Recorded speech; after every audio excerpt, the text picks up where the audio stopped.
대지도론 제19권 용수지음 후진 구자국 구마라지 판역, 김성구 번역, 김영준 개역 31. 초품 중 37품의 뜻을 풀이함경. 보살마하살은 머무르지 않는 법으로서 반야바라밀 가운데 머무르되 머문다는 생각을 내지 않는 까닭의 사념처, 사정근, 사여위족, 다섯근, 오력, 칠각분, 팔성도분을 구족한다. 논, 문, 37품은 성문, 벽지불의 도요. 육바라밀은 보살마하살의 도이건을 무슨 까닭의 보살의 도에서 성문의 법을 말하는가?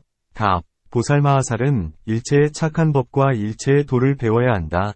부처님께서 수보리에게 말씀하시기를 보살마하살이 반야바라밀을 행하려면 일체의 착한 법과 일체의 도를 모두 배운다.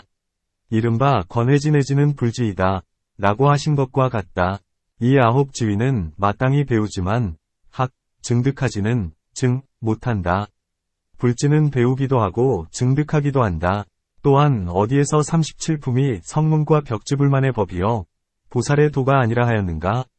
이 반야바라밀경위 마하연품 가운데 부처님께서는 사념처로부터 8성도분에 이르기까지를 말씀하셨으며 이 마하연의 3장 가운데에도 역시 37품이 오직 소승만의 법이라고는 말하지 않는다.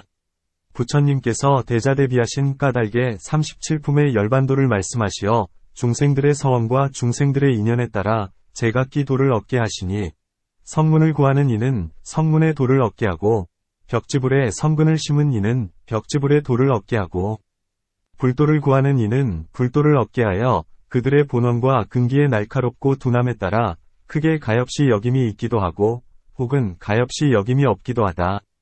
비유하건대 용왕이 비를 내려온 천하를 적실 때 비에는 차별이 없지만 큰 나무나 큰 풀은 뿌리가 큰 까닭에 많이 받고 작은 나무나 작은 풀은 뿌리가 작은 까닭에 적게 받는 것과 같다. 문 37품에 관해서는 어디에서도 비록 성문, 벽지불만의 도이지 보살의 도가 아니라고 말하지는 않았다. 하지만 그 의미로서 추측하건대 보살은 오랫동안 생사에 머물러 5기를 왕래하면서 신속히 열반을 취하지 않거늘 이 37품은 열반의 법만을 말하고 바라밀을 말하거나 대비를 말하지 않음을 알아야 한다. 그러므로 보살의 도가 아님을 알 수 있다. 답. 보살이 비록 오랜 동안 생사에 머물지만 마땅히 진실한 도와 진실치 않은 도를 알고 세간과 열반을 알아야 한다. 이것을 안 뒤에는 큰 서원을 세우되 중생들은 가엾도다. 내가 마땅히 건전해서 무위의 경지로 데려가리라 하고는 이러한 진실한 법으로 모든 바라밀을 행하여 능히 불도에 이른다. 보살이 비록 이 법을 배우거나 알았더라도 아직 육바라밀을 갖추지 못한 까닭에 깨달음을 취하지 않는 것이다. 부처님께서 말씀하시기를 비유하건대 허공을 우러러 활을 쏠 때 화살마다 서로 버티게 하면 땅에 떨어지지 않을 수 있는 것과 같다 하셨다. 보살마하살도 그와 같아서 반야바라밀의 화살로서 삼해탈문 위 허공에 쏘아 올리고 다시 방편의 화살로서 반야의 화살을 쏘아 올려서 열반의 땅에 떨어지지 않게 하여야 한다 하셨다.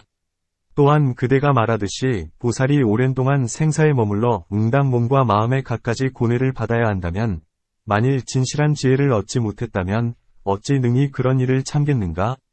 그러므로 보살마하살은 이 도품의 진실한 지혜를 구할 때 반야바라밀의 힘으로써 능히 세간을 바꾸어 도과의 열반으로 삼는 것이다.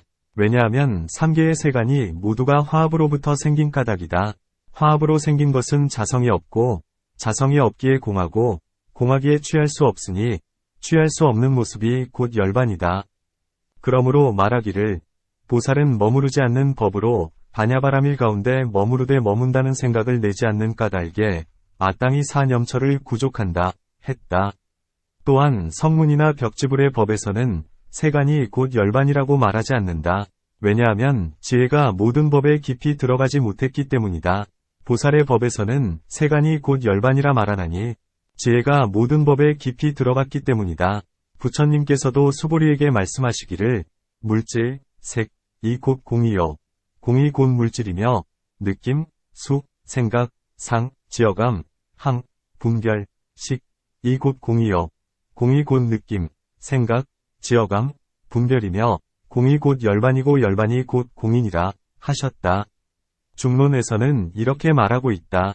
열반이 세간과 다르지 않고 세간이 열반과 다르지 않으니 열반의 경계와 세간의 경계는 한 경계이어서 차이가 없다. 보살마하살은 이러한 실상을 얻는 까닭에 세간을 싫어하지 않고 열반을 좋아하지도 않나니 37품, 이 진실한 지혜의 길이다. 문, 사념처만으로도 도를 갖추어 얻을 수 있다면 무엇 때문에 37품을 말씀하셨는가?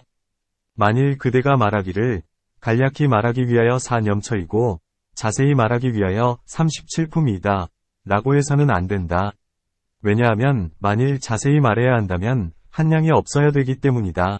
답. 사념처가 구족되어 비록 능히 도를 얻지만 또한 사정근 등의 모든 법도 말해야 된다. 왜냐하면 중생들의 마음은 갖가지로 동일하지 않고 번뇌도 또한 갖가지이며 원하는 바도 이해하는 바도 역시 갖가지이기 때문이다. 불법이 비록 하나의 진실, 하나의 모습이기는 하나 중생을 위하는 까닭의 12부경, 8만 4천의 법무덕이, 법취에 대해 이렇게 분별하여 말씀하신 것이다. 만일 그렇지 않다면 처음에 법륜을 굴리실 때 사성제를 말씀하심으로써 좋겠을 것이다. 무엇 때문에 다른 법이 필요하겠는가? 하지만 중생들이 괴로움을 싫어하고 즐거움에 집착되었기에 이런 중생들을 위하여 사성제를 말씀하시어 몸과 마음 등의 모든 법은 모두가 괴로움이어서 즐거움이 없다. 이 괴로움의 인연은 애착, 등의 모든 번뇌에서 유래한다. 이 괴로움이 다한 곳을 열반이라 하며 방편으로 열반에 이르니 이것을 일컬어 도라한다 하셨다. 중생은 생각이 많고 어지러운 마음으로 뒤바뀌었기에 이 몸, 느낌, 마음, 법에 집착되어 삿된 행을 짓나니 이런 사람을 위하는 까닭에 사념처를 설한다. 이렇듯 갖가지 도법은 각각 중생을 위하여 설한 것이다. 비유하건대 약사가 한 가지 약으로 뭇 병을 고칠 수 없으니 병이 같지 않다면 약 또한 하나가 되지 않는 것과 같다. 부처님도 그와 같아서 중생들의 마음의 병이 갖가지임을 따라서 뭇 약으로서 그것을 다스리신다. 혹은 한 법으로 중생을 제도하시니 부처님께서 어떤 비구에게 말씀하셨다. 내 물건이 아니거든 가지지 말라. 비구가 대답했다. 알고 있습니다. 세존이시여. 부처님께서 다시 물으셨다. 어떻게 알았느냐? 비구가 대답했다. 모든 법이 내 것이 아니기에 가지지 말아야 하옵니다. 혹은 두 가지 법으로 중생을 제도하시니 선정, 지혜요. 혹은 세 가지 법으로 중생을 제도하시니 계율, 선정, 지혜요. 혹은 네 가지 법으로 중생을 제도하시니 사념처이다. 그러므로 비록 사념처로서 도를 얻을 수는 있으나 다른 법의 행이 다르고 분별하는 수량, 다소, 이 다르다면 관법 역시 다른 것이다. 그러므로 마땅히 사정근 등 다른 법도 말해야 하는 것이다. 또한 모든 보살마하살들은 믿음의 힘이 크고 일체 중생을 제도하려는 까닭에 여기에서 부처님께서는 일시에 37품을 말씀하신 것이다. 만일 다른 법의 도문이나 십상 등을 말하더라도 모두가 37품 가운데 포함된다. 이 37품의 뭇 약이 화합해서 일체 중생의 병을 치유하기에 족한 것이다. 그러므로 더 이상 말씀하실 필요가 없으니 예컨대 부처님에게는 비록 한량 없는 힘이 있으시나 다만 10명만 말해도 중생을 제도하기에 족한 것이다. 이 37품은 10법으로 근본을 삼는다. 무엇이 10가지인가? 곧 믿음, 신, 계율, 계, 사유, 정진, 기억, 념, 선정, 정, 지혜, 해, 재함, 재, 기쁨, 휘, 버림, 사, 이다. 믿음이라 함은 신근과 실력이요. 계율이라 함은 정어와 정업과 정명이요. 정진이라 함은 사정근과 정진근과 정진력과 정진각지와 정정진이요. 기억이라 함은 염근과 염력과 염각지와 정념이요. 선정이라 함은 사여위족과 정근과 정력과 정각, 정각지, 과 정정이요. 지혜라 함은 사념처와 해근과 해력과 택법각지와 정견이다. 이러한 모든 법의 생각, 념, 이 지혜의 수순에서 대상, 연, 가운데 머문다면 이러한 때를 염처라 한다. 삿된 법을 깨뜨리고 바른 도 가운데에 행하는 까닭의 정근이라 하고 마음을 안온하게 대상 가운데서 거두는 까닭의 여위족이라 하고 부드러운 지혜를 마음으로 얻는 까닭의 근이라 하고 날카로운 지혜를 마음으로 얻는 까닭의 힘, 력이라 하고 수도, 수도의, 의 작용인 까닭의 각이라 하고 견도, 견도의, 의 작용이기 때문에 도라한다.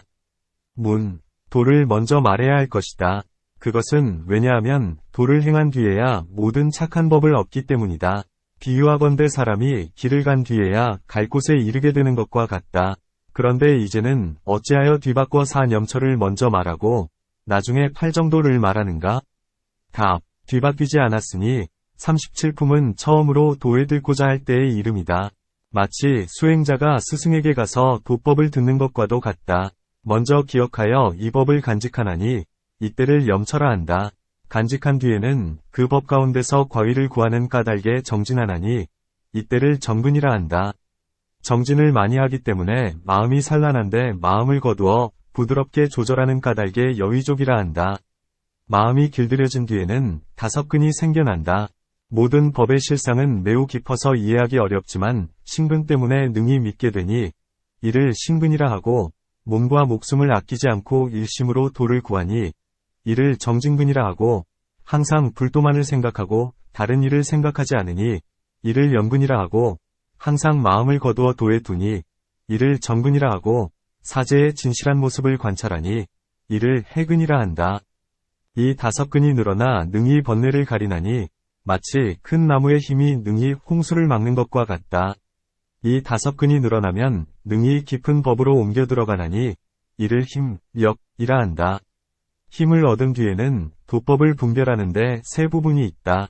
택법각지, 택법각과 정진각지, 정진각과 휘각지 등 이 세 법은 도를 행할 때에 마음이 침몰하면 제각지, 전각지, 사각지를 일으키고 다시 이 세 법은 도를 행할 때에 마음이 흔들리고 흩어지면 능히 거두어서 정, 염각지를 두 곳에 있게 하며 능히 착한 법을 모으고 악한 법을 막는다. 마치 문을 지키는 사람이 이익이 되는 이는 들어오게 하고 이익이 없는 이는 막아서 들어오지 못하게 하는 것과 같다. 마음이 침몰할 때엔 염의 세 가지 법을 일으키고 마음이 산란할 때에는 염의 세 가지 법은 무각과 실각에 포섭된다. 이 일곱 가지로 능히 이르게 되기 때문에 부분, 분이라 한다. 이 법을 얻어서 안온함이 부족한 뒤에는 열반의 무의성에 들고자 하기 때문에 이 모든 법을 행하나니 이때를 도라 한다. 문, 무엇이 사념처인가? 답, 신념처와 수, 심, 법의 염처이니 이것이 사념처이다. 네 가지 법을 네 종류로 관찰하니 곧 몸이 부정하다고 관찰하고 느낌은 괴롭다고 관찰하고 마음은 무상하다고 관찰하고 법은 나가 없다고 관찰한다.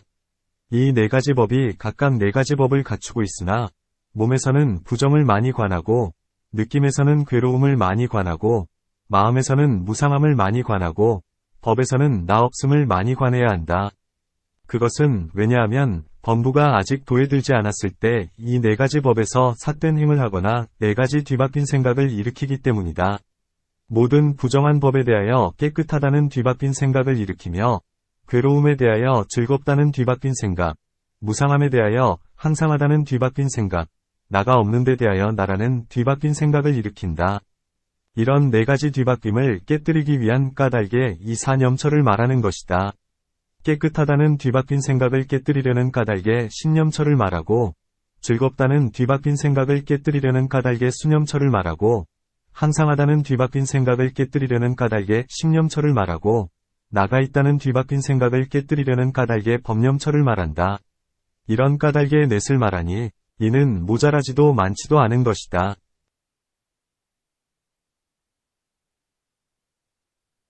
문, 어찌하여야 이 사념처를 얻는가? 답, 수행자는 청정한 계에 의하여 일심으로 정진을 행해 몸의 다섯 가지 부정함을 관찰한다. 무엇이 다섯 가지인가? 첫째는 태어나는 곳이 부정함, 생처부정, 이요. 둘째는 종자가 부정함, 종자부정, 이요.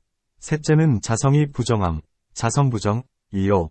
넷째는 자상이 부정함, 자상부정, 이요. 다섯째는 끝까지 부정함, 구경부정, 이다. 무엇이 태어나는 곳이 부정한 것인가?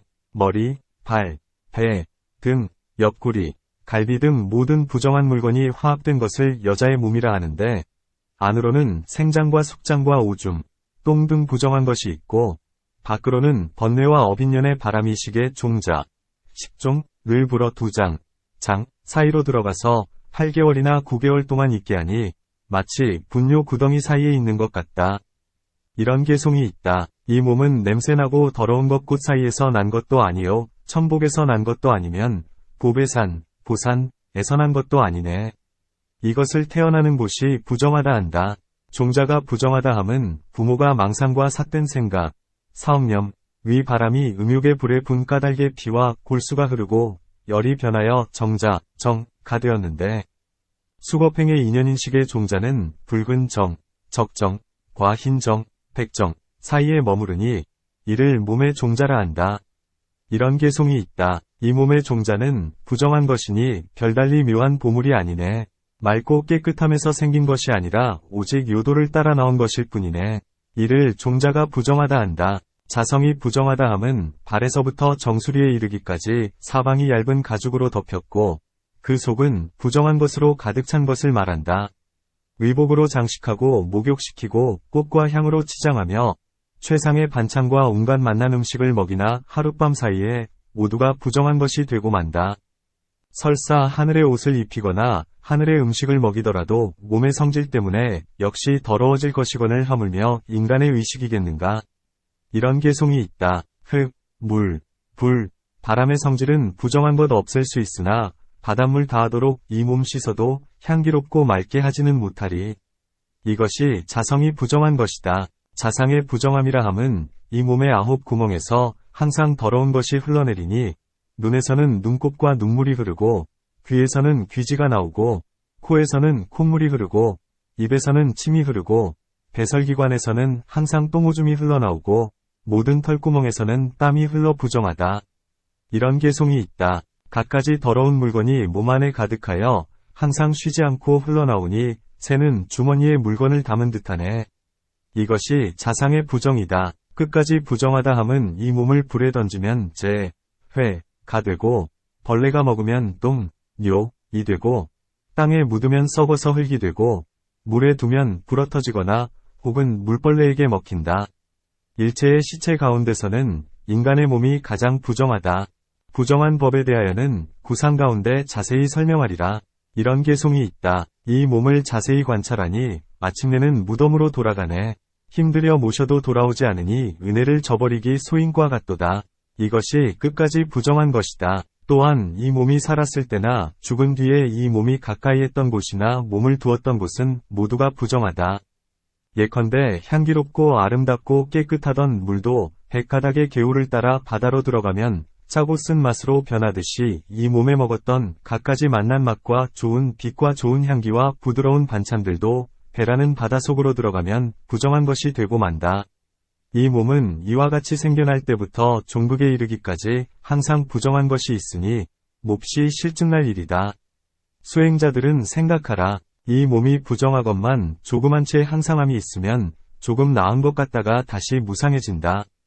또한 부정하고 무상하건만 조그만 채의 즐거움만 있으면 조금 나은 것 같다가 다시 매우 괴로워진다. 이 몸은 뭇 고통이 생기는 곳이니 마치 물이 땅에서 나고 바람이 허공에서 나오고 불이 나무로 인하여 생기는 것과 같다. 이 몸도 그와 같아서 안팎의 괴로움은 모두 몸에서 나온다. 안의 괴로움이란 늙음, 아름, 죽음 등이요. 밖의 괴로움이란 폭력, 도장, 추위, 더위, 주림, 목마름 등을 말한다. 이 몸이 있기 때문에 이런 괴로움이 있는 것이다. 몸은 괴로운 성품일 뿐 아니라 몸으로 인하여 즐거움도 있다. 만약에 몸이 뜻을 따르지 못하게 한다면 오욕을 누가 누리겠는가? 답. 사성제의 괴로움을 성인은 실로 괴로운 것인 줄 알지만 우매한 범부는 즐겁다 한다. 성인은 실로 위지할 만하거니와 어리석은 이는 미혹하니 마땅히 버려야 한다. 이 몸은 실로 괴롭거늘 큰 괴로움이 그쳤으므로 작은 괴로움을 즐겁다 여긴다. 예컨대 죽임을 당하게 된 사람이 형벌로 목숨을 대신하게 되면 몹시 기뻐하는 것과 같다. 형벌이 실로 괴롭거늘 죽음을 대신하였기 때문에 즐겁다고 여기는 것이다. 또한 새로운 괴로움은 즐겁고 묵은 괴로움은 고통스럽나니 마치 처음 알았을 때엔 즐겁다가 오래되면 곧 괴로움이 일어나고 처음으로 다니거나 앉거나 누웠을 때는 즐겁다가 오래되면 역시 괴로운 것과 같다. 구부리고 펴고 숙이고 우러르고 바로 보고 곁눈으로 보고 헐떡이고 숨을 쉴 때에도 괴로움은 항상 몸을 따르니 처음 태에 들어 출생할 때부터 죽음에 이르기까지 즐거울 때가 없다. 만일 그대가 음욕을 느낌으로써 즐겁다 한다면 음욕의 법이 중해진 까닭에 밖에 여색을 구하니 얻어지는 것이 많을수록 병은 더욱 중해질 것이다. 마치 소양병을 근심해 불을 쏘이는 것과 같은 일이다. 불에 쪼여서 긁으면 당시에는 조금 즐거운 듯하나 이내 큰 아픔이 더욱 깊어지는 것과 같다. 이처럼 작은 쾌락도 역시 병의 인연으로 있는 것이지 실제로 즐거운 것이 아니다. 병 없는 사람이 그를 본다면 가엾다는 생각을 내듯이 음욕을 여인 사람이 음욕에 빠진 이를 관찰하는 것 역시 이와 같아서 이 어리석은 자가 음욕의 불에 타서 많은 고통받음을 가엾이 여긴다. 이러한 갖가지 인연으로 몸의 괴로운 모습과 괴로움의 원인을 안다. 수행자는 오직 몸은 부정하고 무상하고 괴로운 물건인 줄을 알지만 부득이하여 그것을 양육하는 것이다. 비유하건대 부모가 아들을 낳았는데 아들이 포악하더라도 자기가 낳았기 때문에 반드시 잘 양육해 길러주는 것과 같다. 몸은 진실로 나가 없나니 왜냐하면 자유롭지 못하기 때문이다. 비유하건대 중풍병에 걸린 사람은 구부리거나 쳐들거나 가거나 오지 못하며 목병을 앓는 사람은 말을 하지 못하는 것과 같다. 이런 까닭의 몸은 자유롭지 못한 것임을 알 수 있다. 어떤 사람이 어떤 물건을 가지고 있으면 마음대로 가져다가 써야 하는데 몸은 그렇지 못하다. 자제롭지 못한 까닭에 나없는 것임을 분명히 알 수 있다. 수행자는 이 몸이 이렇게 부정하고 무상하고 괴롭고 공하고 나없다고 사유한다. 이러한 한량없는 허물이 있으니 이러한 갖가지 방법으로 몸을 관찰하는 것을 신념처라 한다. 이 신념처를 얻은 뒤에는 다시 생각한다. 중생은 무슨 까닭에 이 몸에 탐착하는가? 곧 즐거운 느낌 때문이니 왜냐하면 안의 육정과 밖의 육진이 화합을 따르는 까닭의 육식을 내고 육식 가운데 세 가지 느낌, 삼수을 내나니 곧 괴로운 느낌, 고숙, 즐거운 느낌, 낙수. 괴롭지도 즐겁지도 않은 느낌, 불고불낙수이다. 이 즐거운 느낌은 일체 중생이 바라는 바이고 괴로운 느낌은 일체 중생이 바라지 않는 바이며 즐겁지도 괴롭지도 않은 느낌은 취하지도 않고 버리지도 않는다. 이런 개송이 있다. 악을 짓는 이나 출가한 이나 하늘물이나 인간이나 벌레들이나 일체 시방의 오도 가운데 모두가 즐거움을 좋아하고 괴로움을 싫어하지 않는 이 없네. 미치고 뒤바뀌고 어리석어서 열반에 항상한 즐거움 알지 못하네. 수행자는 이 즐거운 느낌을 관찰하여 실제로 그것을 안다면 즐거움은 없고 오로지 뭇 고통이 있을 뿐이다. 왜냐하면 즐거움이 진실한 즐거움이라고 한다면 뒤바뀜이 없어야 하거늘 일체 세간의 즐거운 느낌은 모두 뒤바뀜으로부터 생겨나 진실됨이 없기 때문이다.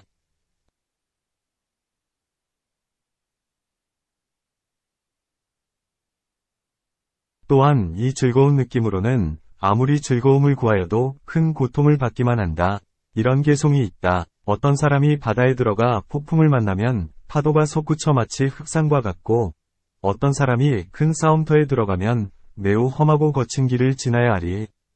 귀한 장자도 신분을 낮추어 소인들을 가까이 함은 세욕 때문이니 이러한 갖가지 큰 고통들은 모두가 쾌락에 집착하는 탐심 때문이네. 이런 까닭의 즐거운 느낌은 능히 갖가지 괴로움을 낸다는 것을 안다. 또한 부처님께서 세 가지 느낌에 비록 즐거운 느낌이 있다고 말씀하셨지만 즐거움이 적은 까닭의 괴로움이라 하는 것이다. 마치 한 말, 두, 이나 되는 꿀도 강에 던져지면 꿀의 기운을 잃어버리는 것과 같다. 만약에 세간의 즐거움이 뒤바뀐 인연 때문에 괴롭다면 성인들의 선정은 무루의 즐거움을 내니 마땅히 실다운 즐거움이어야 하리라. 왜냐하면 이 즐거움은 어리석은 뒤바뀜에서 생겨나 있는 것이 아니기 때문이다. 그러니 이것을 어찌 괴로움이라 하는가? 답. 이것은 괴로움이 아니다. 부처님께서는 비록 무상한 것이 곧 괴로움이라 하셨지만 유루의 법이기 때문에 괴롭다고 말씀하신 것이다. 왜냐하면 범부들은 유루의 법에 대하여 마음이 집착하기 때문이다. 유루의 법은 무상하여 이뤄지고 무너지는 까닭의 괴로움을 내거니와 무루의 법은 마음으로 집착할 수 없기에 비록 무상하더라도 근심, 슬픔, 괴로움, 고뇌 등을 내지 않기 때문이다. 그러므로 괴로움이라 하지 않는다. 또한 모든 번뇌, 결사, 가 부리지 못하기 때문이다. 만일 무루의 즐거움이 곧 괴로움이라면 부처님께서는 도제를 따로 말씀하시지 않으셨으리니 고제에 속하기 때문이다. 문. 두 가지의 즐거움이 있으니 유루의 즐거움과 무루의 즐거움이다. 유루의 즐거움은 하천하고 추악하며 무루의 즐거움은 높고 묘하다. 그런데 왜 하천한 즐거움에는 집착을 내면서 상묘한 즐거움에 대해서는 집착을 내지 않는가? 상묘한 즐거움에 대해서는 더 많은 집착을 내야 하나니 마치 금, 은 등 보물은 탐착도 더 무거우리니 어찌 초목과 같으랴. 답. 무루의 즐거움은 높고 묘하며 지혜도 많다. 지혜가 많으므로 능히 이런 집착을 여인다. 유루의 즐거움에는 애욕 등의 번뇌, 결사가 많으니 애욕은 집착의 근본이 된다. 하지만 진실한 지혜로는 능히 여일 수 있으니 그러므로 집착되지 않는 것이다. 또한 무루의 지혜는 항상 일체의 무상을 관찰하나니 무상하다고 관찰하기 때문에 애욕 등 모든 번뇌를 내지 않는다. 비유하건대 양이 호랑이 곁에 있으면 아무리 좋은 풀과 맛있는 물을 얻더라도 살이 찌지 못하는 것과 같다. 이와 마찬가지로 성인들 역시 비록 무루의 즐거움을 받으나 무상과 공을 관찰하기 때문에 염차게 때, 지를 일으키지 않는다. 또한 무루의 즐거움은 3가지 삼매와 16가지 거룩한 행상, 16성행을 여의지 않으며 항상 중생상이 없다. 만일 중생상이 있다면 집착하는 마음을 낼 것이다. 그러므로 무루의 즐거움이 비록 가장 묘하더라도 집착심을 내지 않는 것이다. 이와 같은 갖가지 인연으로 세간의 즐거운 느낌을 괴롭다고 관찰하고 괴로운 느낌은 화살과 같다고 관찰하며 괴롭지도 즐겁지도 않은 느낌은 무상하여 무너지는 모습이라고 관찰한다. 이와 같다면 즐거운 느낌에 대하여는 욕심에 집착을 내지 않고 괴로운 느낌에 대하여는 성냄을 일으키지 않고 괴롭지도 즐겁지도 않은 느낌에 대하여는 우치를 일으키지 않게 된다. 이것이 수념처이다. 수행자는 생각하기를 쾌락 때문에 몸을 탐내거니와 누가 이 즐거움을 느끼는가 한다. 이렇게 생각하고는 마음을 따라 느낀다는 것을 안다. 중생들의 마음은 사리분별을 못하고 뒤바뀐 까닭에 이 즐거움을 느낀다. 하지만 이 마음은 무상하게 생멸하는 모습이어서 잠시도 머물지 않아 즐거움을 느낄 수 있는 자가 없다고 관찰해야 한다. 사람들은 뒤바뀐 까닭에 즐거운 느낌을 얻는다고 하는 것이다. 왜냐하면 처음에 욕망을 느끼려 할 때의 마음과 즐거움이 생길 때의 마음은 달라져서 각각 서로 미치지 못하기 때문이다. 그러니 어떻게 마음이 즐거움을 느낀다고 하겠는가? 과거의 마음은 이미 사라졌으므로 즐거움을 느끼지 못하고 미래의 마음은 아직 생겨나지 않았으므로 즐거움을 느끼지 못하고 현재의 마음은 잠깐 머물렀다가 급히 지나가기에 즐거움을 느낀다는 것을 깨달을 수 없다. 과거와 미래는 당연히 즐거움을 느끼지 않겠지만 현재의 마음이 잠시 머무를 때엔 마땅히 즐거움을 느껴야 할 것이다. 그런데 어찌하여 말하기를 느끼지 않는다 하는가? 답. 내가 이미 말하기를 급히 지나가기에 즐거움을 느낀다는 것을 깨닫지 못한다 했다. 또한 모든 법은 덧없는 모습이기 때문에 머물 겨를이 없다. 만일 마음의 첫 생각이 머무른다면 제2의 생각도 머무르리니 그렇다면 항상 머무는 것이어서 멸하는 모습이 없을 것이다. 부처님께서도 말씀하시기를 일체 유의법의 3가지 모습, 삼상의 머무름, 가운데도 멸하는 모습이 있다 하셨다. 만일 멸함이 없다면 유의의 법이라 할 수 없다. 또한 어떤 법이 나중에 멸할 것이라면 처음부터 이미 멸함이 있는 줄 알아야 할 것이다. 비유하건대 어떤 사람이 새 옷을 입은 것과 같으니 처음 입은 날에는 헐지 않으며 둘째 날에도 헐은 줄 모른다. 이렇게 해서 10년이 되도록 항상 새로워서 헐지 않은 듯하나 실은 이미 헌 것이 된 것이다. 그러므로 마땅히 알아야 하나니 새 것일 때에 약간 헌 기분이 함께 했건을 깨닫지 못한 채 헌 것이 드러난 뒤에야 비로소 깨닫는 것이다. 이런 까닭에 모든 법은 머무는 시간이 없음을 알게 된다. 그러니 어찌 마음이 머무를 때에 즐거움을 느낄 수 있으리요. 만일 머무름이 없는데 즐거움을 느낀다면 이 일은 옳지 못하다. 그러므로 실제로 즐거움을 느끼는 자가 있을 수 없건만 세속의 법에 따라 온갖 마음으로 상속하기 때문에 한 모습으로 즐거움을 느낀다고 이르는 줄 알라. 어찌하여야 일체의 유의법이 무상한 줄을 아는가? 답. 내가 이미 말한 바 있거니와 이제 다시 대답하리라. 이 유의의 법은 일체가 인연에 속하기 때문에 무상하다. 먼저는 없다가 이제 있으며 지금 있다가 나중에 없어지기에 무상하다. 또한 무상한 모습은 항상 유의의 법을 따르며 유의의 법은 늙거나 줄어듦이 없으며 모든 유의의 법은 서로 침범하기 때문에 무상하다.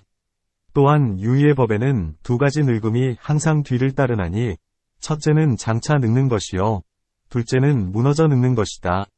두 가지 죽음을 항상 따르나니 첫째는 스스로 죽는 것이요 둘째는 남이 죽이는 것이다. 이런 까닭에 모든 유의의 법은 무상한 줄을 알 수 있다.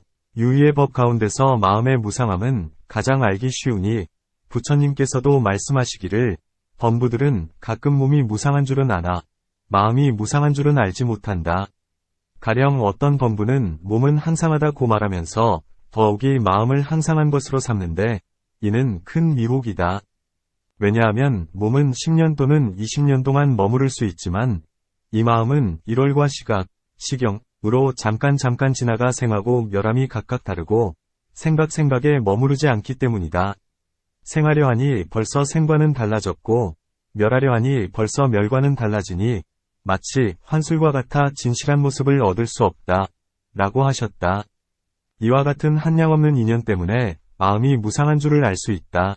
이것이 신념처이다. 수행자는 생각하기를 이 마음은 누구에게 속했으며 누가 이 마음을 부리는가 한다. 이렇게 관찰하고는 주제자가 있다고 보지 않는다. 일체의 법은 인연이 화합했기 때문에 자제하지 못하고 자제하지 못하기에 자성이 없고 자성이 없기에 나가 없다. 나가 없다면 누가 이 마음을 부릴 수 있겠는가? 응당 나가 있어야 한다. 왜냐하면 마음이 능히 몸을 부리니 역시 나가 있어서 능히 마음을 부릴 것이기 때문이다. 비유하건대 국왕이 장수를 부리고 장수는 병사를 부리는 것과 같다. 이처럼 응당 나가 있어서 마음을 부리고 마음이 있어 몸을 부리게 되는 것이니 오욕의 즐거움을 느끼기 위한 까닭이다.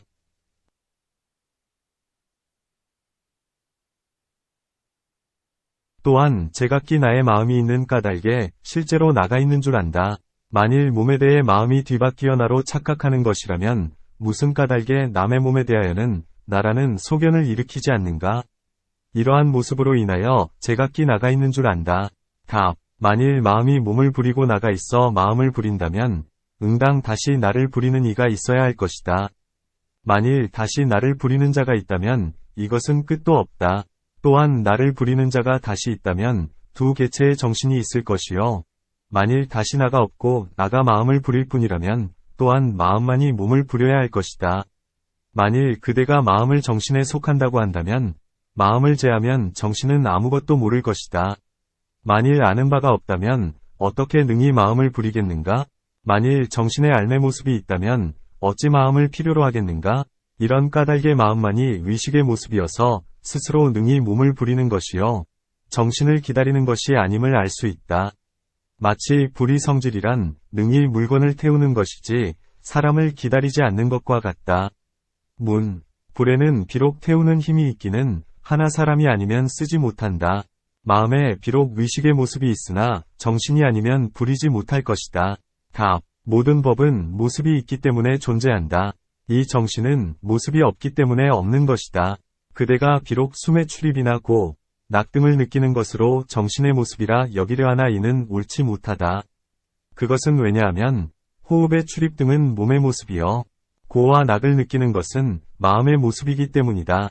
그러니 어찌 몸과 마음의 모습을 정신의 모습이라 하겠는가?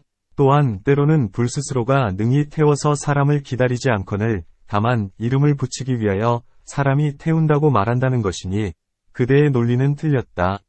왜냐하면 정신이 곧 사람이니 사람으로 사람을 비유할 수 없기 때문이다. 또한 그대가 말하기를 나라는 마음이 저마다 있으므로 실제로 나가 있는 줄로 안다. 다만 몸과 마음이 뒤바뀌었기 때문에 나라고 개교한다고 한다면 어째서 남의 몸에 대하여 나라는 소견을 일으키지 않는가? 한다. 하지만 그대는 나 있음과 나 없음의 이치도 알지 못한 채 어째서 남의 몸에 대하여는 나라는 소견을 일으키지 않는가? 라며 묻는구나. 내 몸이나 남의 몸이 모두가 나로부터 있는 것이나 나라는 것은 역시 얻을 수 없다. 물질적 모습인지 혹은 비물질적 모습인지, 항상한지 혹은 무상한지, 끝이 있는지 혹은 끝이 없는지, 가는 자가 있는지 혹은 가는 자가 없는지, 아는 자가 있는지 혹은 아는 자가 없는지, 짓는 자가 있는지 혹은 짓는 자가 없는지, 자제로운 자인지 혹은 자제치 못한 자인지 등 이렇듯 갖가지에서 나란 모습을 얻을 수 없으니 앞에 아문품에서 말한 바와 같다. 이 같은 갖가지 인연으로 모든 법이 화합의 인연으로 생겨난 것이어서 나라고 이름 지을 만한 실제의 법이 없다고 관찰하니 이것을 법념처라 한다. 이 사념처에 세 종류가 있으니 성념처, 공념처, 연념처이다. 무엇이 성념처인가? 몸을 관찰하는 지혜를 신념처라 하고, 모든 느낌을 관찰하는 지혜를 수념처라 하고, 모든 마음을 관찰하는 지혜를 심념처라 하고, 모든 법을 관찰하는 지혜를 법념처라 하나니 이것이 성념처이다.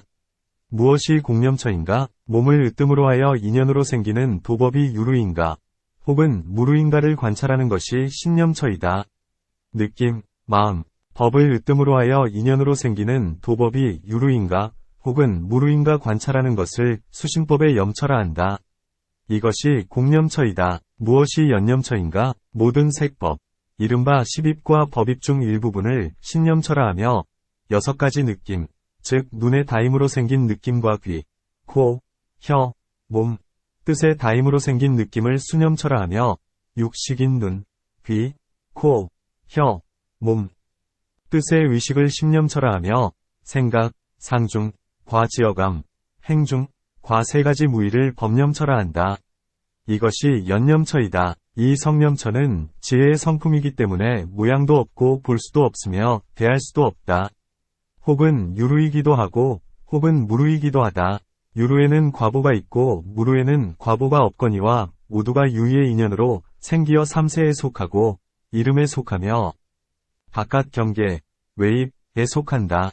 지혜로서 관찰하여 유루는 끊어지는 것임을 알고 무루는 끊어지지 않는 것임을 알며 유루는 끊을 수 있는 줄 알고 무루는 끊을 수 없음을 안다. 이 닦아야 할 법은 곧 무구이니 결과이기도 하고 결과를 가지고 있기도 하다. 일체는 느낄 수 있는 법이 아니고 사대로 지어진 것이 아니면 위, 상, 가 있는 법이자 유루의 염처이니 여기에 무루의 염처가 있다. 이것은 모두 서로 대응하는 원인이 있다. 사념처는 6종류의 선 가운데서 한 가지인 행중선의 일부를 포섭하고 행중선의 일부는 사념처를 포섭한다. 불성과 무기는 번뇌, 누 사이에서 서로 포섭하지 않는다.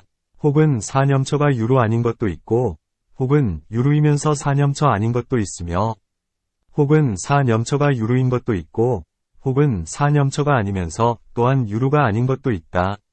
사념처가 유루 아닌 것이라 함은 무루의 성품인 사념처요. 유루이면서 사념처 아니라 함은 유루의 성품인 사념처를 제외한 나머지 유루의 부분이요. 사념처이면서 유루의 법이기도 하다 함은 유루의 성품인 사념처요.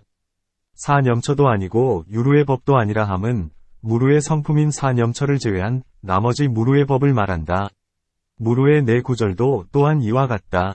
공념처라 함은 이 공념처 가운데 몸과 입의 업은 색이고 나머지는 색이 아니니 일체가 볼 수도 없고 대할 수도 없다. 혹은 유루이고 혹은 무루이나 모두가 유의이다. 유루의 염처는 과보가 있고 무루의 염처는 과보가 없다. 인연으로 생겨난 법으로서 삼세에 속한다. 몸과 입의 업은 색에 포섭되고 나머지는 명칭에 포섭되며 마음, 뜻, 의식은 내입에 포섭되고 나머지는 외입에 포섭된다. 지혜로서 유루가 끊어짐을 알며 무루는 끊어지지 않음을 안다. 또한 유루는 끊을 수 있고 무루는 끊을 수 없음을 아나니 모두가 닦을 법, 수법으로 모두가 때 없음, 무구이다. 이는 결과이자 또한 결과를 소유하기도 한다.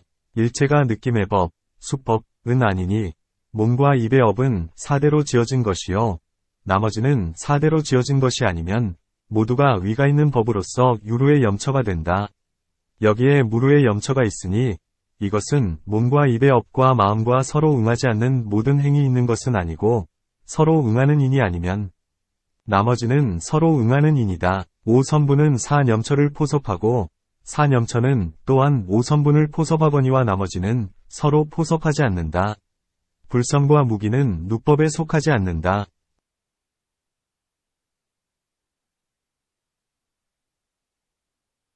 혹은 사념처가 유루가 아닌 것도 있고, 혹은 유루이면서 사념처가 아닌 것도 있으며, 혹은 사념처가 유루이기도 한 것도 있고, 혹은 사념처도 아니고 유루도 아닌 것이 있다. 사념처가 유루가 아닌 것이라 함은 무루의 사념처를 이르는 말이요. 유루이면서 사념처가 아니라 함은 유루의 사념처를 제외한 나머지 유루의 법이요. 사념처가 유루이기도 하다 함은 유루의 사념처요. 사념처도 아니요 유루도 아니라 함은 허공, 수연진과 비수연진이다. 혹은 사념처가 무루가 아니기도 하고, 혹은 무루이면서 사념처가 아니기도 하고, 혹은 사념처가 무루이기도 하고, 혹은 사념처가 아니기도 하고 무루가 아니기도 하다. 혹은 사념처가 무루이기도 하다 함은 유루의 사념처요. 무루이면서 사념처가 아니라 함은 세 가지 무위법이요. 사념처가 또한 무위법이라 함은 무루의 사념처를 말한다. 사념처도 아니고 무루도 아니라 함은 유루의 사념처를 제외한 나머지 유루법을 말한다. 이것이 연념처이다. 연념처 가운데 한 염처는 색이며 세 염처는 색이 아니다. 세 가지는 볼 수 없다. 일단 분별하건대 신염처에는 볼 수 있는 것이 있고 볼 수 없는 것이 있다. 볼 수 있는 것이란 1입이요. 볼 수 없는 것이란 9입 및 나머지 1입의 일부분, 소분이다. 세 가지는 대할 수 없는 것이다. 일단 분별하건대 신념처에서 대할 수 있는 것은 10입이며 대할 수 없는 것은 나머지 1입의 일부분이다. 신념처에서 유루는 10입과 1입의 일부분이요. 무루는 1입의 일부분이다. 수념처에서 유루의 위근과 상응하는 것은 유루요. 무루의 위근과 상응하는 것은 무루이다. 신념처의 경우에도 그러하다. 법념처에서 유루의 상혼, 중, 과 행혼은 유루요. 무루의 상혼과 행혼과 무위법은 무루이다. 세 가지 무위가 있다. 일단 분별하건대 법념처에서 상혼과 행혼은 유이요. 세 가지 무위법은 무위이다. 착하지 못한 신념처와 착한 유루의 신념처는 과보가 있고 무기의 신념처와 무루는 보가 없다. 수념처, 신념처, 법념처 역시 그와 같다. 셋은 인연에서 생긴다. 일단 분별하건대 법념처에서 유의는 인연에서 생기고 무의는 인연에서 생기지 않는다. 셋은 3세에 포섭된다. 마땅히 분별하건대 법념처에서 유의는 3세에 포섭되고 무의는 3세에 포섭되지 않는다. 한 염처는 색에 포섭되고 셋은 명에 포섭된다. 한 염처는 내입에 포섭되고 수념처와 법념처는 외입에 포섭된다. 일단 분별하건대 신념처는 내입에 포섭되기도 하고 외입에 포섭되기도 한다. 5가지 내입은 내입에 포섭되고 5가지 외입 및 나머지 1입의 일부분은 외입에 포섭된다. 지혜로서 안하니 유루는 단견이고 무루는 단견이 아니면 유루는 끊을 수 있고 무루는 끊을 수 없는 것이다. 닦는 법, 수을 일단 분별하건대 신념처에서 선은 마땅히 닦아야 하고 불성과 무기는 닦지 말아야 한다. 수념처, 신념처 역시 그와 같다. 법념처에서 유의의 착한 법은 닦아야 하고 불성과 무기와 수연지는 닦지 말아야 한다. 때, 구를 분별하건대 신념처가 숨어 없어지는 것은 때요. 숨어 없어지지 않는 것은 때가 아니다. 수, 심, 법의 염처 역시 그와 같다. 삼염처는 결과, 과, 이면서 또한 과보를 지니는 것이 있다. 일단 분별하건대 법염처는 혹은 결과이면서 결과가 아니기도 하고 혹은 결과이면서 결과를 가지기도 하고 혹은 결과이기도 하고 결과를 가지지 않기도 한 것이 있다. 수연지는 결과이면서 결과를 가지지 않은 것이요. 유의의 법념처는 결과이면서 결과를 가지기도 한 것이요. 허공과 비수연지는 결과도 아니면서 결과를 가지지도 않은 것이다. 세 가지 불수를 일단 분별하건대 신념처에서 몸의 범주에 속하는 것은 수이고 몸의 범주에 속하지 않는 것은 불수이다. 세 가지가 사대로 지어지지 않은 것이 있다. 일단 분별하건대 신념처에서 9입과 2입의 일부는 사대로 지어진 것이고 1입의 일부는 사대로 지어진 것이 아니다. 세 염처에 위가 있다. 일단 분별하건대 법염처에서 유의, 허공과 비수연지는 위가 있고 열반은 위가 없다. 사염처는 혹은 유루이면서 유이고 무루이면서 비유이다. 이 염처는 상응하는 인, 상응인, 251 염처는 상응하지 않는 인, 불상응인, 임을 일단 분별하건대 수염처와 신염처는 상응하는 인이요.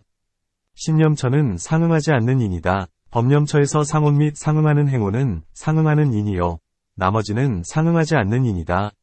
사한염처의 부분이 6가지 선법을 포섭하고 6가지 선법이 또한 사한염처분을 포섭한다.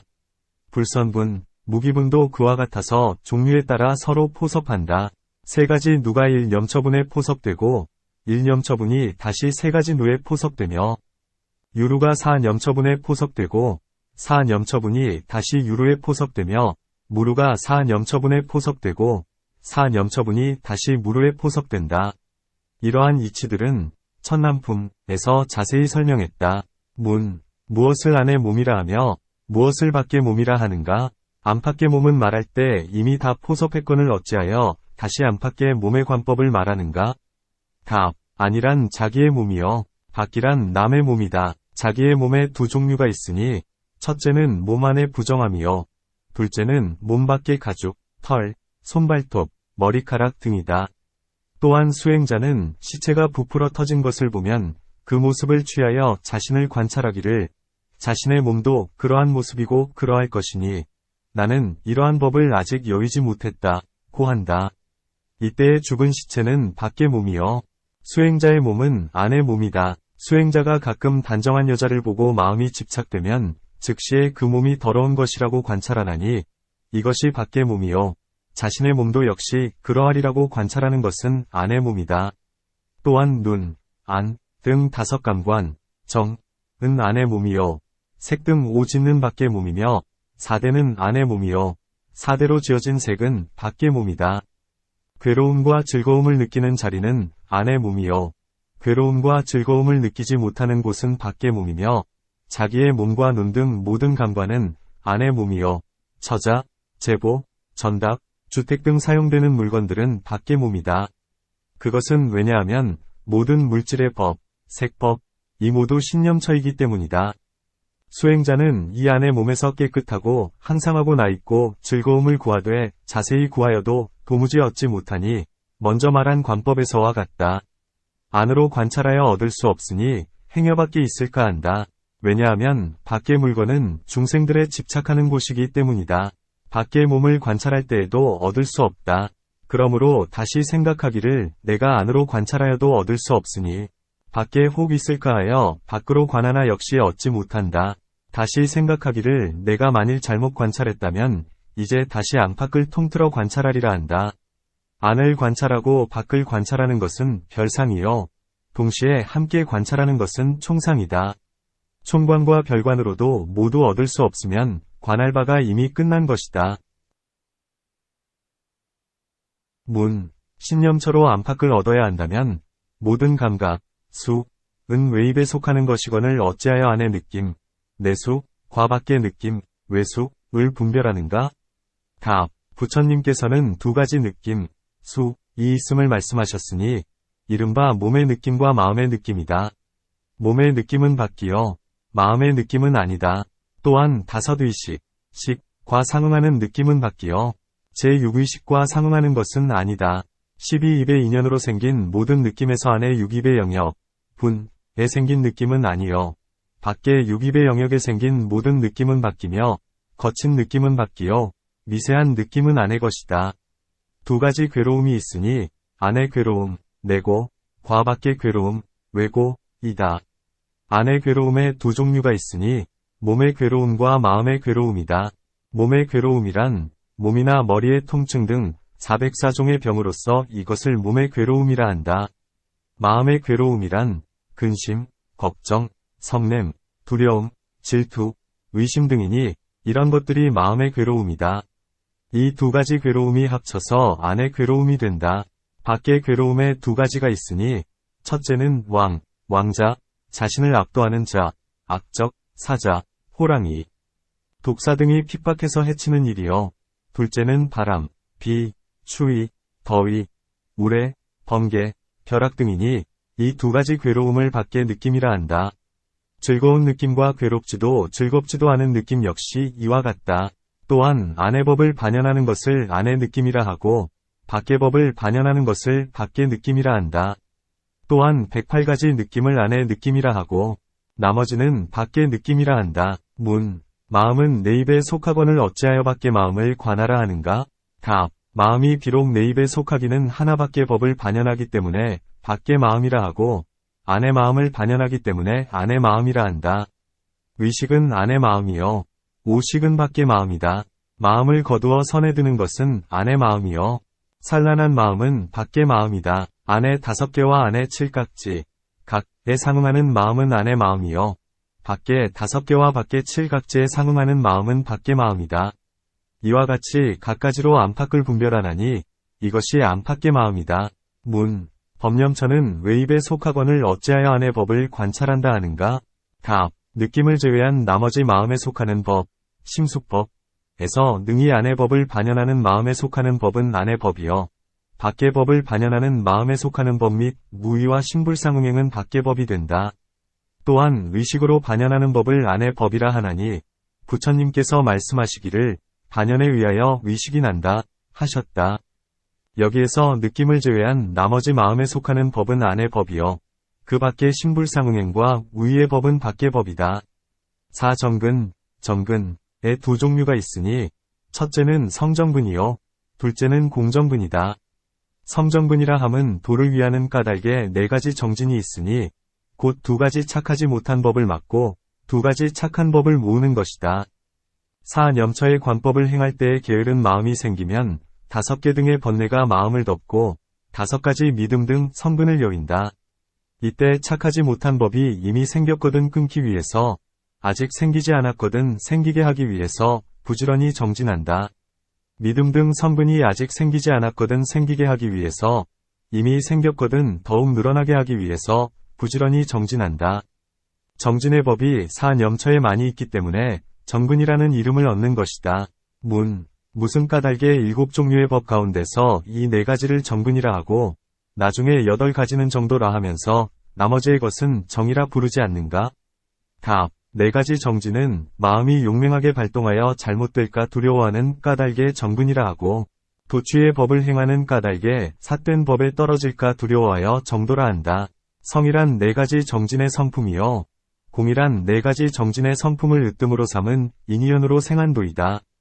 유루이거나 혹은 무루, 색이거나 혹은 무색에 대해서는 앞에서 말한 바와 같다. 사정근을 행할 때에 마음이 조금 산란해지는데 선정으로 마음을 거두기 때문에 여의족이라 한다. 비유하건대 좋은 음식에 소금이 적으면 맛이 없다가 소금을 넣으면 맛이 부족해져 뜻에 맞게 되는 것과 같다. 또한 사람이 2다리를 가지고 있으면서도 곁들여 좋은 말이나 좋은 수레를 얻으면 마음대로 갈 수 있듯이 수행자 역시 이와 같아서 사념처의 진실한 지혜와 사정근 가운데 정정진을 얻으면 정진하는 까닭의 지혜가 더욱 많아진다. 이에 정의 힘이 조금 약해도 4가지 선정을 얻어 마음을 거두기 때문에 지혜와 선정의 힘이 균등해져서 원하는 일을 모두 이루게 된다. 이 때문에 여의족이라 한다. 문. 사념처와 사정근에도 이미 선정이 있거늘 어찌하여 여의족이라 하지 않는가? 답. 거기에도 비록 정이 있기는 하나 지혜와 정진의 힘만 많고 선정의 힘은 약하기 때문에 수행자는 뜻하는 대로 소원을 이루지 못한다.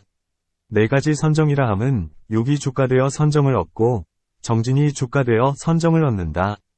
다시 선정의 인연으로 도가 생겨나니 유루이거나 혹은 무루의 마음이 주가되어 선정을 얻고 사유가 주가되어 선정을 얻는다. 선정의 인연으로 도가 생겨나니 유루이거나 혹은 무루의 착한 오중과 함께하는 것을 공여이라 하고 욕, 주 등의 4가지 선정을 성여이라 한다. 사정근, 사여의족은 성념처와 공념처 가운데에서 자세히 분별해 설명하는 바와 같다. 5근이라 했는데 도와 조도의 착한 법을 믿으니 이를 신근이라 한다. 수행자가 이 도와 조도법을 행할 때에 부지런히 구하여 쉬지 않는 것을 정진근이라 하며 도와 조도법만을 생각할 뿐 다른 생각이 없는 것을 염근이라 하며 일심으로 생각해 흩어지지 않는 것을 정근이라 하며 도와 조도법을 위하여 우상 등의 16가지 행을 관찰하는 것을 해근이라 한다. 이 5근이 자라나서 번뇌에 파괴되지 않는 것을 여기라 하나니 5근 가운데에서 설명한 바와 같다.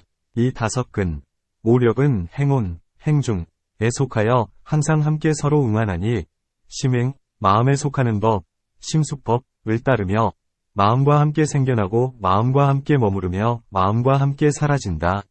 만일 이런 법이 있으면 반드시 바른 선정에 들고 이런 법이 없다면 반드시 삿된 선정에 든다.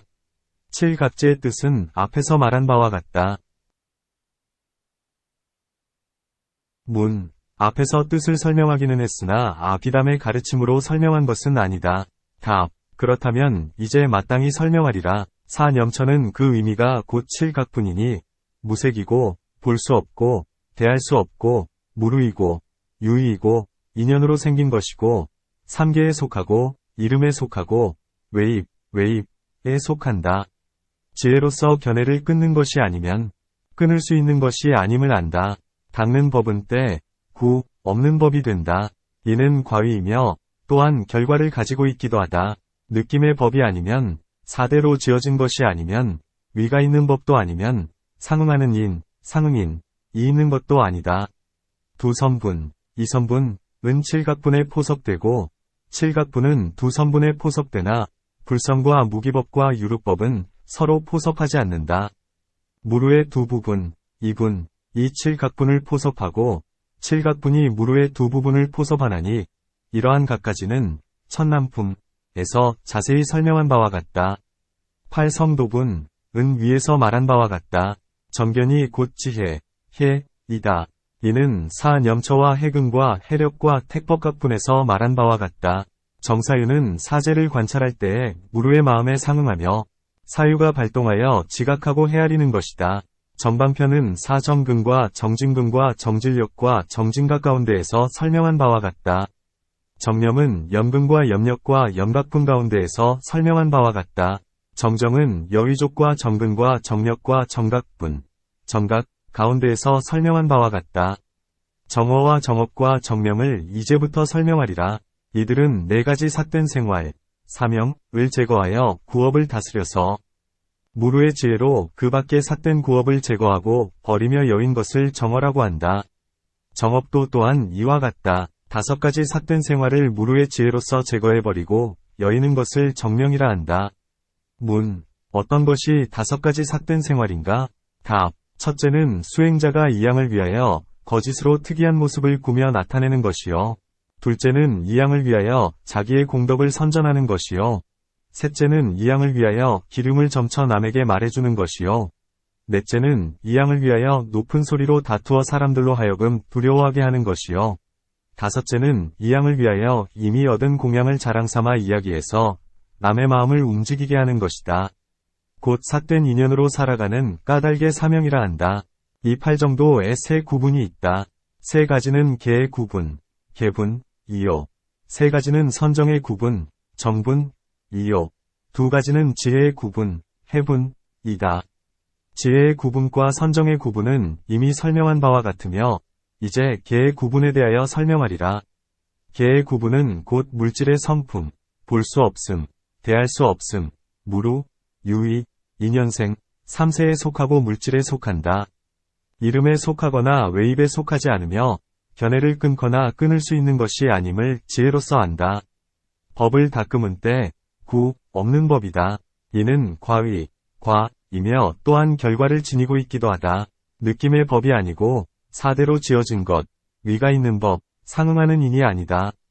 한 선분, 일선분으로 세정, 삼정을 포섭하고 세정으로 한 선분을 포섭하며 불성과 무기와 누와 유루는 서로 포섭하지 않는다. 무루의 한 법이 세정을 포섭하고 세정이 또한 무루의 한 법을 포섭하나니 이렇게 각가지로 분별함은 아비담에서 자세히 설명한 것과 같다. 이 37품은 초선의 경지, 초선지에 빠짐없이 있고 아직 이르지 않은 지위에는 36품이 있으니 휘각지를 제한다. 제2선에도 36품이 있으니 정행을 제한다. 선의 중간인 제3선과 제4선에는 35품이 있으니 휘각지와 정행을 제한다. 삼무색정에는 32품이 있으니 휘각지와 정행과 정어와 정업과 정명을 제한다. 유정에는 22품이 있으니 칠각지와 팔성도분을 제한다. 욕계중의 22품 역시 이와 같다. 이것이 성문의 법에서 분별한 이치이다. 문, 마하연에서 말하는 37품의 이치는 어떠한가?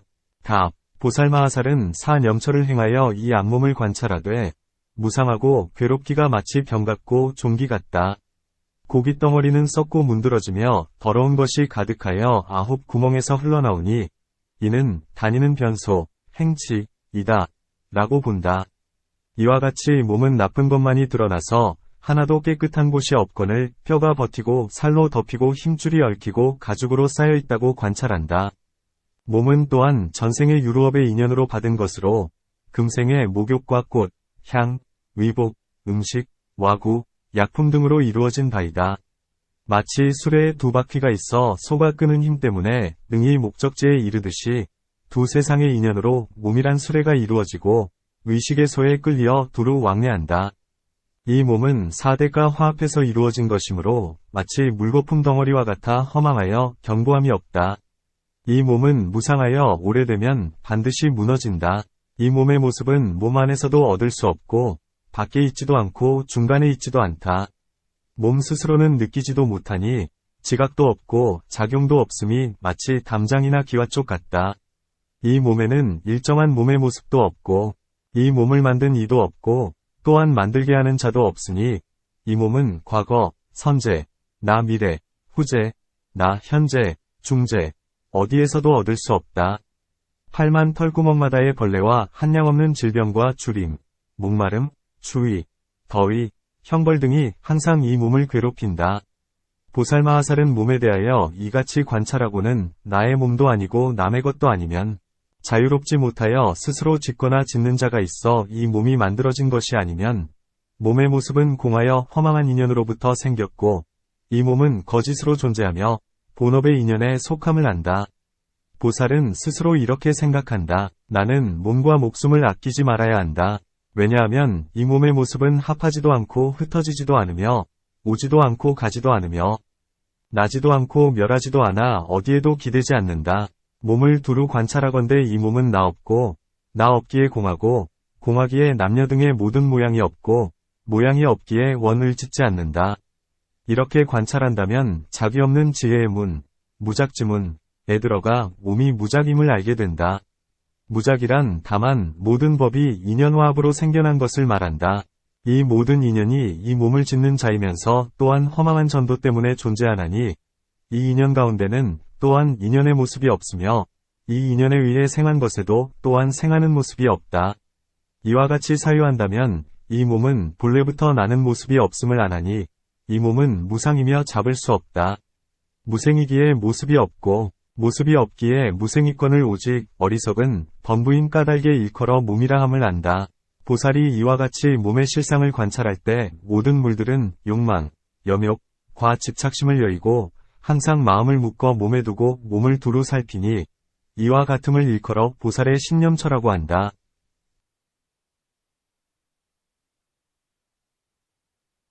밖의 몸을 관찰하고 안팎의 몸을 관찰하는 것 역시 이와 같다. 보살은 어떻게 모든 느낌을 관찰하는가? 곧 안의 느낌을 관찰하건대 이 느낌에는 세 종류가 있으니 혹은 괴롭고 혹은 즐겁고 혹은 괴롭지도 않고 즐겁지도 않은 것이다. 이 모든 느낌은 온자리도 없고 멸하여 이르는 곳도 없다. 오직 허망하게 전도된 망상에서 생겼으며 이 과보는 전생의 업과 인연에 속한다. 이 보살은 이와 같이 모든 느낌을 구하되 과거에 있지 않고 미래에 있지 않고 현재에 있지도 않으니 이 모든 느낌은 공하여 나 없고 내 것, 아소, 없으며 무상하고 무너지는 법임을 안다. 이 3세의 모든 느낌이 공, 무상, 무작임을 관찰하고는 해탈문에 들어간다. 또한 모든 느낌의 생멸을 관찰하여 모든 느낌은 합하지도 않고 흩어지지도 않으며 나지도 않고 멸하지도 않음도 안하니 이와 같이 해서 불생문에 들어간다. 모든 느낌이 불생임을 아는 까닭의 모습이 없고 모습이 없으므로 불생이다. 이와 같이 알고 나서 마음을 대상에 묶어둔다면 괴로움, 즐거움, 괴롭지도 즐겁지도 않음이 있을지라도 마음으로 받아들이거나 집착하지도 않으며 의지하지도 않는다. 이와 같은 인연으로서 모든 느낌을 관찰하니 이것이 수념처이다. 밖의 느낌을 관찰하고 안팎의 느낌을 관찰하는 것도 이와 같다. 보살은 어떻게 신념처를 관찰하는가? 곧 보살이 안의 마음을 관찰하건대 이 안마음에 세 가지 모습이 있으니 생, 주, 멸이다. 그는 이렇게 생각한다. 이 마음은 온 곳도 없고 멸에도 가는 곳도 없으며 오직 안팎의 인연이 화합해서 생긴 것이다. 이 마음은 일정한 실제 모습이 없고 실제의 생, 주, 멸도 없으며 과거, 미래, 현재의 세상에 있지도 않다. 이 마음은 안에 있지 않고 밖에 있지 않으며 중간에 있지도 않다. 이 마음은 성품 없고 모습 없으며 또한 내는 이도 없고 나게 하는 이도 없다. 밖으로는 갖가지 뒤섞인 육진이 인연이 있고 안으로는 뒤바뀐 생각, 심상, 이 생멸하고 상속하기 때문에 억지로 마음이라 한다. 이와 같이 마음 가운데서는 실로 마음의 모습, 심상을 얻을 수 없다. 이 마음의 성품은 나지도 않고 멸하지도 않아 항상 깨끗한 모습이건을 객진번뇌, 객번뇌, 위 모습에 집착되기 때문에 부정한 마음이라 한다. 마음은 스스로가 알지 못하나니 왜냐하면 이 마음은 마음의 모습이 공하기 때문이다. 이 마음은 근본이나 지말에 진실한 법이 없다. 이 마음은 모든 법과 합하지도 않고 흩어지지도 않으며 지나간 시간, 다가올 시간, 현재의 시간도 없으며 빛 없고 형상 없고 대할 수도 없다. 다만 뒤바뀐 허망에서 생긴 것이다. 이 마음은 공하여 나 없고 내 것도 없으며 무상하고 진실됨이 없다. 이것을 일컬어 마음을 수순하는 관법이라 한다. 마음의 모습이 무생임을 알면 무생법, 무생법에 들어가게 된다. 왜냐하면 이 마음은 남이 없고 성품이 없고 모습이 없는 까닭이다. 지혜로운 이는 능히 안하니 지혜로운 이는 비록 이 마음의 생멸하는 모습을 관찰하면서도 실제로 생멸하는 법을 얻거나 더럽고 깨끗함을 분별치 않으나 마음의 청정을 얻는다. 이 마음이 깨끗하기 때문에 객번뇌에 물들지 않는 것이다. 이와 같이 해서 안의 마음을 관찰하고 밖의 마음을 관찰한다. 안팎의 마음을 관찰함도 또한 이와 같다. 보살은 어떻게 법념처를 관찰하는가? 곧 일체법을 관찰하건대 안에 있지 않고 밖에 있지 않고 중간에 있지도 않으며 과거, 미래, 현재의 세상에 있지도 않거늘 오직 인연이 화합한 것으로 허망한 견해에서 생겨나 실제로 정해진 것이 없다. 이 법이 누구의 법이라고 할 것도 없으니 곧 모든 법 가운데에서 법의 모습을 얻을 수 없다. 또한 어떤 법이 합하거나 흩어지는 일은 없다. 일체법이 존재하지 않음이 마치 허공과 같고 일체법이 거짓됨이 마치 헛개비 같으니 모든 법은 성품은 깨끗해서 서로 오염되지 않는 것이다. 모든 법은 받아들임이 없으니 모든 느낌이 있지 않기 때문이다. 모든 법은 알 수가 없으니 마음과 마음에 속하는 법이 거짓되기 때문이다. 이와 같이 관찰할 때 어떤 법이 같은 모습, 일상이라거나 혹은 다른 모습, 이상임을 보지 않아 일체법은 공하고 나가 없다고 보는 것이다. 이때 이렇게 생각한다. 일체법이 인연으로부터 생겨났기 때문에 자성이 없으니 이것이 진실한 공이다. 진실한 공인 까닭의 모습이 없고 모습이 없는 까닭의 지음이 없고 지음이 없는 까닭의 법이 일어나거나 혹은 멸하거나 머무름을 보지 않는다. 이러한 지혜에서 무생법인의 문에 들어간다. 이때 비록 모든 법의 생멸을 관찰하나 또한 무상문에도 들어가나니 왜냐하면 일체법이 모든 모습을 여임은 지혜로운 이라야 깨닫기 때문이다. 이와 같이 관찰할 때 마음을 대상 가운데 묶어두어 모든 법의 모습을 수순하되 몸, 느낌, 마음, 법을 생각하지 않으며 이 네 가지 법이 처할 바가 없는 줄 안다. 이것이 안의 법념처이다. 밖의 법념처와 안팎의 법념처 역시 이와 같다. 사정근과 사요의족도 이와 같이 분별하나니 공하여 처할 바가 없음을 관찰해야 한다. 어떤 것이 보살이 다섯 근을 행하는 것인가? 곧 보살마하살이 다섯 근을 관찰하여 다섯 근을 닦는 것이다. 신근이라 함은 일체법이 인연에서 생겨나 뒤바뀐 만견의 마음에서 생긴 것으로 마치 불을 돌리는 바퀴, 선화륜 같고 꿈 같고 헛개비 같은 줄 믿으며 모든 법은 부정하고 무상하고 괴롭고 나가 없으며 질병 같고 종기 같고 가시 같아서 불행하게 변하고 무너진다고 믿는다. 모든 법은 있는 바가 없어서 마치 빈주먹으로 어린애를 속이는 것과 같다고 믿는다. 모든 법은 과거, 현재, 미래에 있지 않고 온 곳도 없으며 멸하여 이르는 곳이 없다고 믿는다. 모든 법은 공하고 모습이 없고 지음이 없고 나지 않고 멸하지 않고 지음 없고 모양 없다고 믿으며 지계, 선정, 지혜, 해탈, 해탈지견을 믿는다. 이러한 신근을 얻는 까닭에 다시는 물러서지 않나니 신근으로 으뜸을 삼아 지계에 잘 머무르고 지계에 머무르고 나서는 신심이 흔들리지 않고 변하지 않으며 일심으로 업과 과보의 위함을 믿고 모든 사견을 여의어 다시는 다른 말을 믿지 않으며 오직 불법만을 받아들이고 중승을 믿으며 진실한 도에 머물러서 고진 마음으로 유연하게 참아내며 통달하고 걸림없어 동요치 않고 무너지지 않아 힘의 자제로움을 얻는다. 이것이 신근이다. 정진근이라 함은 밤과 낮으로 항상 정진하여 5개를 제거해 5근을 잘 지키는 것이다. 또한 깊은 경법을 얻고자 하고 알고자 하고 행하고자 하고 외우고자 하고 읽고자 하며 나아가 듣고자 하는 것이다. 만일 모든 착하지 못한 법이 일어나거든 신속히 멸하게 하고 아직 생기지 않은 것은 생겨나지 못하게 하며 아직 생기지 않은 모든 착한 법은 생겨나게 하고 이미 생긴 것은 더욱 늘어나게 한다. 또한 착하지 못한 법을 싫어하지 않고 착한 법을 사랑하지도 않아서 평등한 정진을 얻으며 곧장 전진하여 물러나지 않아서 바른 정진을 얻어 집중된 마음, 정심, 인까닭에 일컬어 정진근이라 한다. 연근이라 함은 보살이 항상 일심으로 생각하여 보시, 지계, 선정, 지혜, 해탈을 갖추고자 하고 몸, 입, 뜻의 업을 밝히고자 하며 모든 법에 나고 멸하고 머무르고 달라짐을 지혜 가운데서 항상 일심으로 생각하며 일심으로 고, 집, 멸, 도를 생각하며 일심으로 생각해 근, 역, 각지, 도, 선정, 해탈, 생멸, 출입을 분별하며 일심으로 모든 법의 불생, 불멸, 무작, 무설을 생각하며 무생지혜를 얻어 모든 불법을 구족하려는 까닭에 일심으로 생각하며 성문, 벽지불의 마음에 들어가지 않도록 항상 기억하여 잊지 않는 것이다. 이와 같은 모든 법은 심히 깊고 청정한 관행을 얻는 까닭에 이 같은 자제한 생각, 염을 얻으니 이것이 연근이다.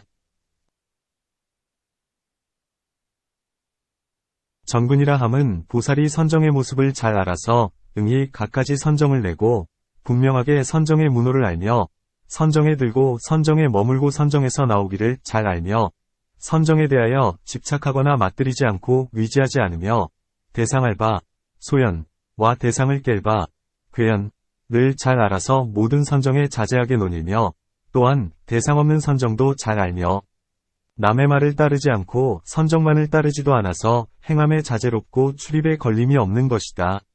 이것을 정근이라 한다. 해근이라 함은 보살이 괴로움을 다하기 위하여 성스러운 지혜를 성취하는 것이다. 이 지혜로서 모든 법을 여의고 열반을 이룬다.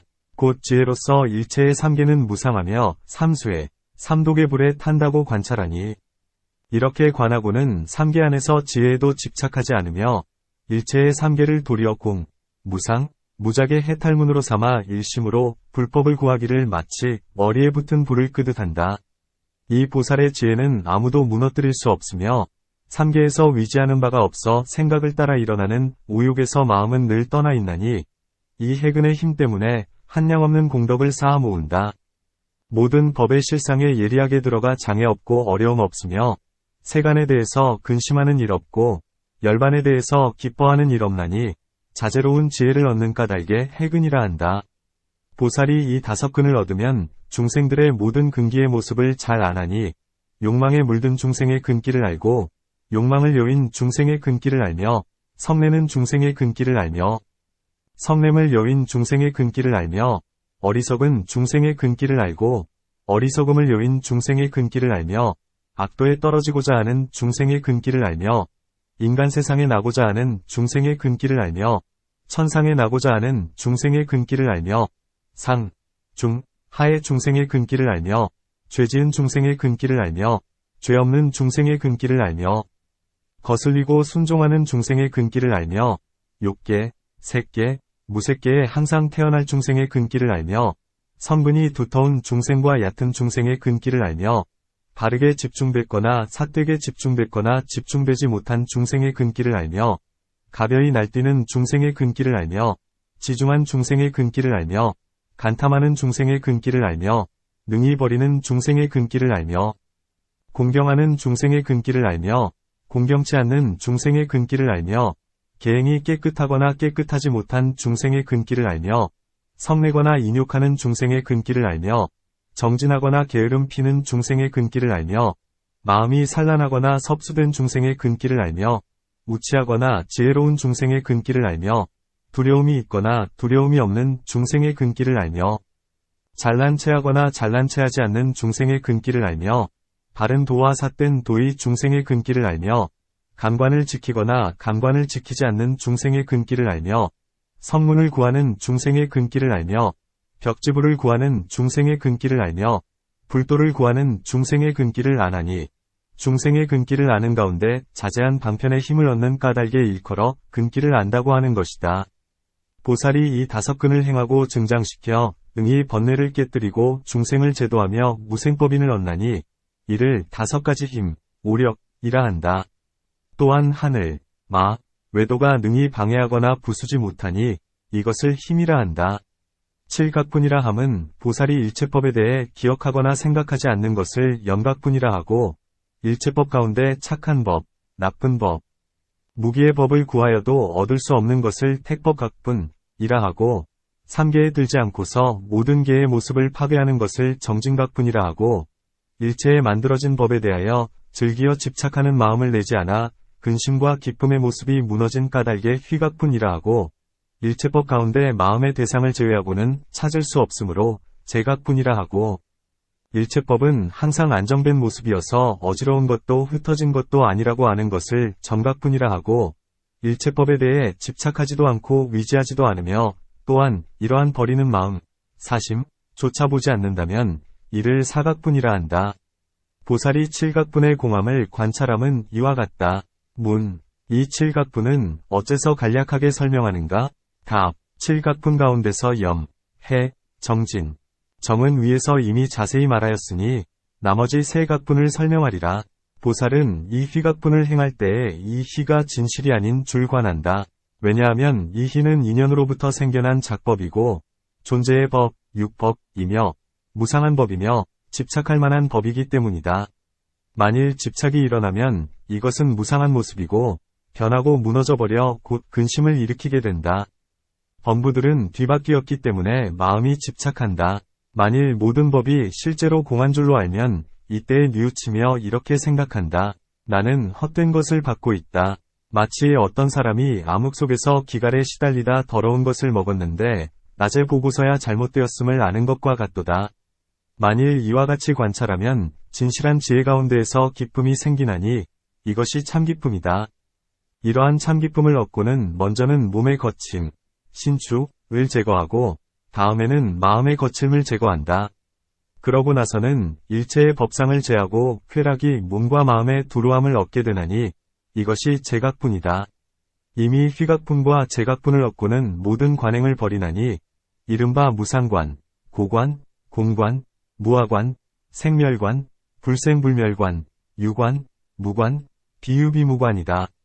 이러한 희론을 모두 버리나니 왜냐하면 모습 없고 반연 없고 지음 없고 희론 없어서 항상 정멸한 것이 참된 법의 모습이기 때문이다. 만약에 버림을 실천하지 않는다면 문득 모든 다툼이 있게 된다. 만일 유를 진실이라 한다면 무를 헛되다 하고 무를 진실이라 한다면 유를 헛되다 하며 비무를 진실이라 하면 유무를 헛되다 하며 진실에다 애착을 내고 헛된 데는 성을 내어 근심과 기쁨의 영역을 일으키거늘 어찌 버리지 않으리요. 이와 같이 해서 휘각분과 제각분과 사각분을 얻으면 7각분이 구족히 만족해진다. 8성도분이라 했는데 정견, 정방편, 정념, 정정은 이미 앞에서 설명했으니 이제 정사유만을 말하리라. 보살은 모든 법이 공하여 얻을 바 없음에 머무른다. 이러한 정견 가운데서 정사유의 모습을 관찰하여 모든 사유는 모두가 삿된 사유임을 안다. 나아가 열반을 사유하고 부처를 사유함도 또한 이와 같다. 그것은 왜냐하면 일체의 사유의 분별을 끊는 것을 정사유라 하기 때문이다. 사유와 분별은 모두가 진실치 못하고 거짓되고 뒤바뀐 것을 따르기 때문에 있을 뿐으로 분별, 사유의 모습이란 모두 없는 것이다. 보살은 이처럼 바른 사유 가운데 머물러서 바르거나 삿됨을 보지 않고 모든 사유와 분별을 초월하나니 이것이 정사유이다. 일체의 사유와 분별은 모두가 평등하며 평등하기 때문에 마음이 집착되지 않는다. 이러한 것들을 일컬어 보살의 정사유의 모습이라 한다. 정어라 했는데 보살은 일체의 말이란 모두가 허망하고 진실치 못하고 뒤바뀐 것을 따라 모습을 취하고 분별에서 생겨나는 것임을 안다. 이때 보살은 이렇게 생각한다. 에는 말의 모습이 없어서 일체의 구업이 멸하고 모든 말의 진실한 모습을 아는 이것이 정어이다. 이러한 말은 모두가 온 곳도 없고 사라져도 가는 곳도 없다. 이러한 보살이 정어의 법을 행해 말한다면 이는 모두 실상 가운데 머물면서 말하는 것이다. 그러므로 모든 경에서 말하기를 보살이 정어에 머무르면 청정한 구업을 짓고 일체의 언어의 실상을 알며 비록 말하는 바가 있으나 삿된 말에 떨어지지 않는다 했다. 정업이라고 했는데 보살은 일체의 업은 삿된 모습이고 허망하고 진실이 없으며 모두가 짓는 모습이 없음을 안다. 왜냐하면 어떤 업도 정해진 모습을 찾을 수 없기 때문이다. 만일 일체의 업이 모두 공하다면 어찌하여 부처님께서는 말씀하시기를 보시 등은 착한 업이고 살생 등은 나쁜 업이고 그 밖의 동작은 무기업이다 하셨는가? 답. 모든 업 가운데는 하나조차 없건을 어찌 셋이 있겠는가? 왜냐하면 행하는 때 가 이미 지났으면 지난 업은 없는 것이요. 아직 이르지 않았더라도 역시 지난 업은 없는 것이요. 현재 지나가고 있는 때에도 역시 지난 업은 없는 것이기 때문이다. 그러므로 지난 업은 없는 것이다. 이미 지난 곳에는 없어야 되고 아직 이르지 않은 곳 역시 없어야 되겠지만 지금 지나가는 곳이라면 마땅히 지나는 업이 있어야만 되지 않겠는가? 답. 지금 지나가는 곳에도 역시 지난 업은 없다. 그것은 왜냐하면 지난 업을 제하고는 지금 지나는 곳을 얻을 수 없기 때문이다. 만일 지난 업을 제하고도 지금 지나가는 곳을 얻을 수 있다면 여기에 마땅히 간다는 것이 있어야 할 것이다. 하지만 그렇지 않아서 지금에 가는 곳을 제하면 곧 가는 업도 없고 가는 업을 제하면 곧 지금에 간다는 것도 없다. 이들은 서로 간에 반연하는 까닭에 지금에 가는 곳에 감이 있다고만은 할 수 없는 것이다.